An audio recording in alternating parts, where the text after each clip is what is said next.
आज के व्लॉग में हम बात करेंगे कि ऐसे केस की जिसमें दो फाइल सेपरेट हुई हुई थी, एक निस्बतन छोटी और एक तकरीबन 9 मिलीमीटर की।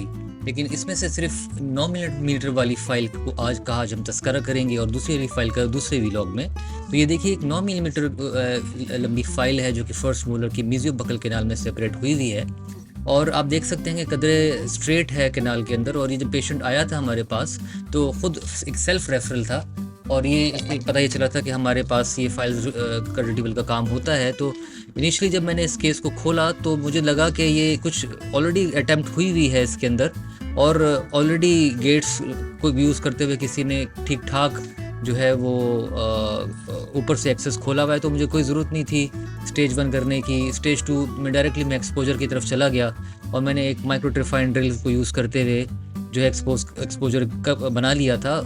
और इसके बाद फिर मैं इनर कर्वेचर को आइडेंटिफाई करते हुए स्टेज 3 में या स्टेप 3 में जो टेरियोची की अल्ट्रासोनिक टिप्स होती हैं उनको इस्तेमाल करते हुए आप देख सकते हैं कि मैंने इनर कर्वेचर को आइडेंटिफाई किया और पहले 90 डिग्री और फिर 180 डिग्री का जो है वो फाइल के अराउंड स्पेस बनाया। अब ये जितनी बातें मैं कर रहा हूँ ये इससे पहले के व्लॉग्स के अंदर आप बड़े इत्मीनान से जो है वो देख सकते हैं और उसका लिंक डिस्क्रिप्शन के अंदर और इससे पहले जो स्लाइड गुजरा है वो उसमें आप देख सकते हैं। उस पर क्लिक करके और मेरी पुरानी वीडियोस में देख सकते हैं कि किस तरीके से इसका मैं जो बातें कर रहा हूँ उसका मतलब क्या है और किस तरीके से ये पहले 180 डिग्री पहले 90 डिग्री का एक स्पेस बनाते हैं फाइल के गिर्द। तकरीबन 1/3 ऑफ फाइल लेंथ ये स्पेस बनाना पड़ता है और फिर इसको 180 डिग्री तक एक्सटेंड किया जाता है ताकि फ़ाइल जो है पहले फ्लेक्स करनी शुरू हो जाए। और जब एक दफ़ा फाइल फ्लेक्स करनी शुरू हो जाती है तो ये जो आपका स्टेप 3 है, पहला स्टेप जो था वो स्टेजिंग था, दूसरा था एक्सपोजर और तीसरे स्टेप में जो प्रिपरेशन फेज़ है ये तकरीबन कंप्लीट हो जाता है। तो अब हम ये इस वक्त सिर्फ इनर कर्वेचर पे फाइल जो अल्ट्रासोनिक टिप है टेरियोची की ये यूज़ कर रहे हैं और इस फाइल को हम थोड़ा सा लूज़ करने की कोशिश कर रहे हैं। तो पहले 90 और फिर 180 डिग्रीज जो है फाइल के अराउंड इनर कर्वेचर, लेकिन इनर कर्वेचर पे लेना शर्त है। अगर आउटर कर्वेचर पे जाएंगे तो फाइल जो है मज़ीद कैनाल के अंदर फंस जाएगी। तो जैसे आपको नज़र आ रहा है कि मैं इनर कर्वेचर पे फाइल को यूज़ कर रहा हूँ, ड्राई कंडीशन में यूज़ करूँ ताकि नज़र आए मुझे।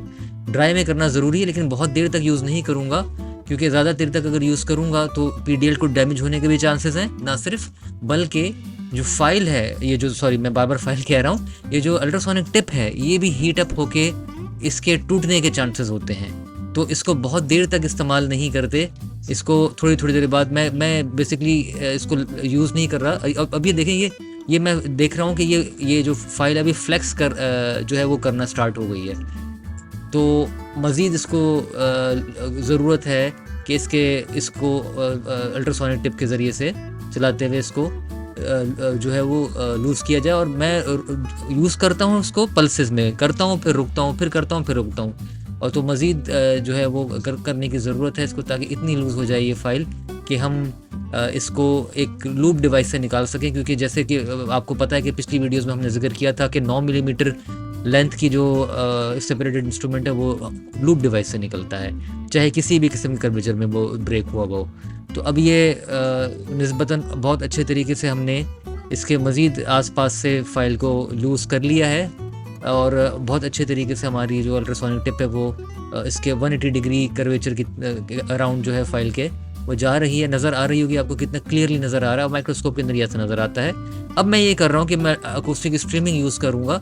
ये मैंने EDTA कैनाल के अंदर भरा है up to the cavosurface margin of the cavity, access cavity. और अब ये एक अल्ट्रासोनिक टिप जो कि इम्प्रोवाइज टिप थी, ये जो अल्ट्रासोनिक टिप के होल्डर होते हैं वो भी यूज़ किए, उसके अंदर एक स्प्रेडर लगा के, वो भी एक ट्रिप होती है अगर आपके पास ये टेरियोची की टिप ना हो।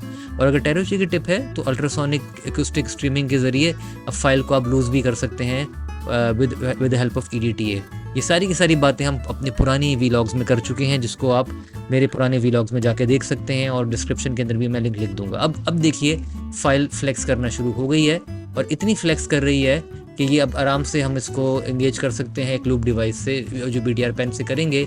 और लेकिन प्रॉब्लम ये है कि ये दीवार के साथ लगी हुई है और इसको हल ये है कि एंगेज करने का कि अब मैंने एक फ़ाइल को एंगेज किया है, फ़ाइल से उसको हटाया दीवार से, वॉल से, और फिर अपनी BTR पेन को से एंगेज किया है और हिला के इसको निकालने की कोशिश कर रहा हूँ। होता क्या है, अगर ये फाइल से एंगेज ना करता मैं, तो ये मेरा BTR पेन अंदर तक उसके लूप ना जाता। ये सब बातें जानने के लिए हम इंशाल्लाह एक वर्कशॉप भी करने वाले हैं, उसमें आप भी पार्टिसिपेट कीजिएगा, तो ये बातें सारी समझ आएंगी आप लोगों को। तो अब मैं BTR पेन को एंगेज कर चुका हूँ और फाइल को हिलाने की कोशिश कर रहा हूँ और इसको हिलाता जा रहा हूँ। और मज़ीद अब देखिएगा मेहनतों से हमारी मज़ीद फ्लेक्स करना शुरू हो गई है। तो अब और मज़ीद कितनी अच्छी फ्लेक्स कर रही है, अब देखिएगा। मैं फाइनली एक और अटैम्प्ट देता हूँ और इंगेज करता हूँ इस BTR पेन से इस फाइल को। अब देखिए कितनी ज़्यादा हिल रही है, हिल के।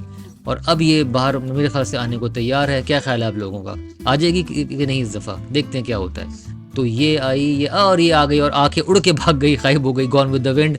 ऐसे भागी कि वो बिल्कुल ही ख़त्म हो गई। और अब हम एक 10 नंबर की फ़ाइल से अपनी पेटेंसी को कंफर्म करेंगे। फ़ाइल अंदर तक जा रही है, ये XML भी नज़र आ रहा है, ये फ़ाइल नहीं है अब।